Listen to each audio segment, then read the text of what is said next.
এর চাইতে বেশি আর্জেন্ট খবর এখন আর কোনোটা হতে পারে না। বন্ধুরা, খাদান রিলিজের পরে আমরা দেবদার যে সিনেমাটা নিয়ে সবচেয়ে বেশি এক্সাইটেড সেটা হচ্ছে রঘু ডাকাত। আমরা এতদিন কি জানতাম যে রঘু ডাকাত ছবিটা এসভিএফ এর ব্যানারে তৈরি হবে, রাইট? কিন্তু এখন অন্দরের খবর অন্যরকম। এসভিএফ নাকি রঘু ডাকাতের সাথে আর নেই, অ্যাড হয়েছে সুরিন্দর ফিল্মস।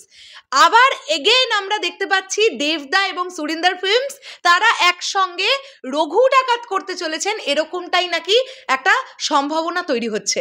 হ্যালো এভরিওয়ান, আমি পৌশালী চলে এলাম আরও একটা নতুন ভিডিও নিয়ে। আশা করছি তোমরা সবাই খুব ভালো আছো। আমরা এটা সবাই জানি যে খাদান সিনেমাটা সবার আগে প্রডিউস করার কথা ছিল এসভিএফ এর। এই কথাটা বারবার করে নানান রকম সময় নানান আকার ইঙ্গিতে ভঙ্গিতে নানানভাবে আমাদের কাছে উঠে এসছে। একদম 11th আওয়ারে এসে এসভিএফ সরে গিয়েছিল খাদান থেকে। তারা বলেছিল আমরা এই সময় এখন এই মার্কেটের পরিস্থিতি দেখে এতগুলো টাকা আমরা বিনিয়োগ করব না। হ্যাঁ, তো সেই সময়টাতে দেবদার পাশ থেকে সরে গিয়েছিল এসভিএফ।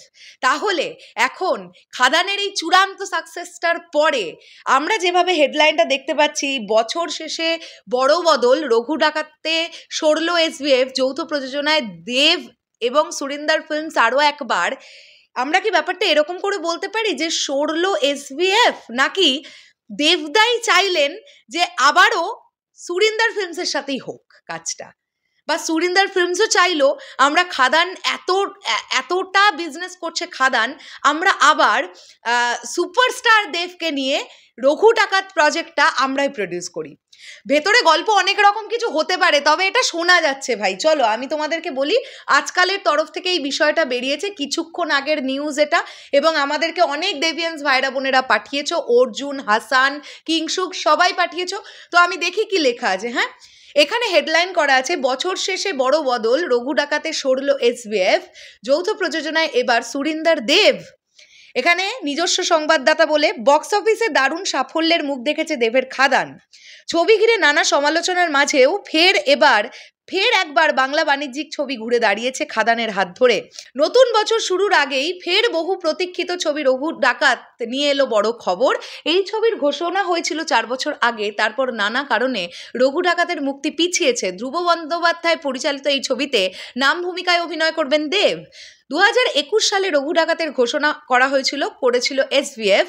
ছবিতে ডাকাত রূপে দেবের আংশিক ঝলক প্রকাশ্যে এসেছিল। তারপর থেকে নির্মাতারা এই ছবির কাজ এগিয়ে নিয়ে গেলেও কখনো বাজেট, কখনো বা চিত্রনাট্যের কারণে ছবির শুটিং শুরু হয়নি। টলিউডের অন্দরের খবর, ছবির প্রযোজনা থেকে সরেছে এসভিএফ। পরিবর্তে নিসপাল সিং রানের সঙ্গে হাত মিলিয়েছেন দেব, অর্থাৎ আরও একবার সুরিন্দর ফিল্মসের সাথে দেব জুটি বাঁধতে চলেছেন। সূত্রের খবর, বহুদিন ধরেই এসভিএফ এর সঙ্গে নানা কারণে বচসা চলছিল দেবের। অবশেষে ছবির স্বার্থে এই সিদ্ধান্ত। ইন্ডাস্ট্রির অন্দরের গুঞ্জন, নির্মাতারা এই ছবির শুটিং শুরু করবার প্রস্তুতি অলরেডি নিয়ে নিয়েছেন। আমি জানি না এই নিউজটা আমরা কতটা অথেন্টিক বলে ধরতে পারি। যদি এটা অথেন্টিক নিউজই হয়, সো আমরা খুব খুশি। এই কারণে খুশি, আজকে খাদানের মতন একটা প্রজেক্ট, যে মানুষটা রিস্ক নিয়ে এগিয়ে এসেছিল দেবদার সঙ্গে কাঁধে কাঁধ মিলিয়ে আজকে প্রডিউস করেছে নিসপাল সিং রানে, অর্থাৎ সুরিন্দর ফিল্মস, আমরা ডেফিনেটলি চাইবো রঘু ডাকাতের মতন একটা প্রজেক্টেও সুরিন্দর ফিল্মসই থাকুক। এটা ডেফিনেটলি চাইবো। কেননা ভাই, গদ্দারি কিন্তু একবার হলে বারবার হতে পারে, রাইট? আমরা এই কথাটা খুব ভালোভাবে বুঝি।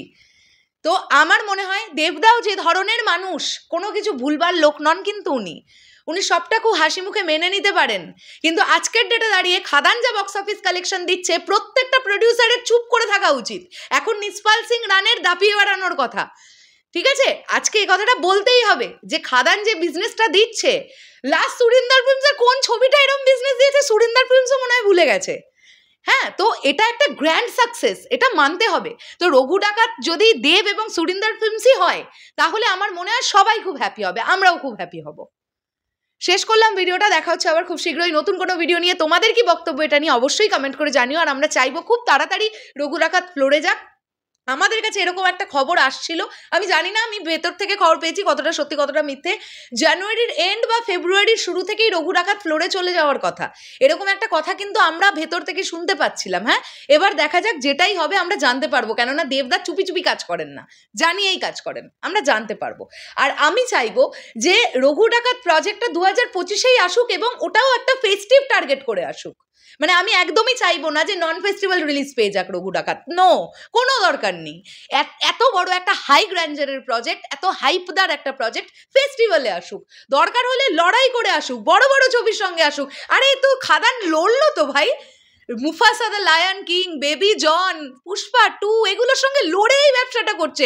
এটা টলিউডে এখন একমাত্র একজনেরই ক্ষমতা আছে, সেটা দেবদা, এটা নিয়ে কোনো ডাউট নেই। যাই হোক, তোমাদের কি বক্তব্য এই পুরো বিষয়টাকে নিয়ে কমেন্ট করে জানিও। আসছি আবার খুব শিগগিরই, তাহলে এখনের জন্যে টাটা।